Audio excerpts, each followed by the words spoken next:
जदि तुलसी को जल चढ़ाई एही 3 जन को जल चढ़ाऊ नाहंती तेबे आपनक पूजा असफल हेबो।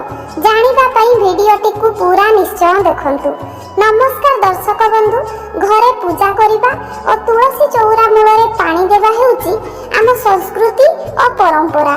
एहा द्वारा आमको बहुत शुभ फल मिली थाए, मन को शांति मिले और तुलसी गछरे पानी देबा द्वारा घर को सकारात्मक ऊर्जा प्रवेश करे। किंतु जदि आपण तुलसी चौरा मूलरे पानी देई एही 3 जगह पानी देबे तेबे जाई आपनक पूजा पूर्ण हेबो, घर को मां लक्ष्मींकर आगमन हेबो एवं घरे सुख शांतिर वातावरण सब बेले रहिबो।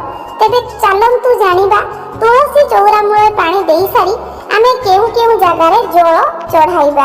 प्रथमटी हेउची सूर्य देवता। आपण तुलसी चौरा रे पानी देई सारी 3 थर सूर्य देवंकु जल निश्चय चढ़ांतु, कारण सूर्य हेउचंती चलंती देवता और सकल शक्तिर आधार।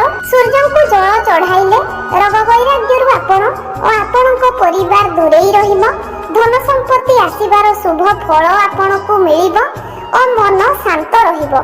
द्वितीयटी हेउची बेल गछ। हाँ आज्ञा, आपण जानिथिबे जे मां दुर्गा और शिव भगवानक निकटरे बेलपत्र चढ़ा जाए, सेहिथि पई बेल गछकु अत्यंत पवित्र बोली माना जाए।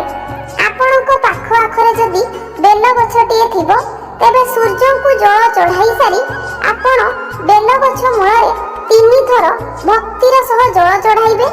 एहा द्वारा शिव और मां दुर्गा को आशीर्वाद लाभ करिवे और मां लक्ष्मी को आशीर्वाद मध्य आपणक ऊपर रहिबो। तृतीयटी हेउची अश्वस्थ गछ। आपण प्रतिदिन 3 थर अश्वस्थ गछ मूलरे पानी देबे। एहा द्वारा शनिदेव को कृपा आपणक ऊपर रहिबो, शनि जसा आपणकु पड़िबो नाही और शनि को कोप दृष्टि आपण और आपणक परिवार सुरक्षित रहिबो। तुलसी गछरे आपण धोला रंगर फूल चढ़ाइबे, नाली रंगर फूल तुलसी को चढ़ा जाए ना।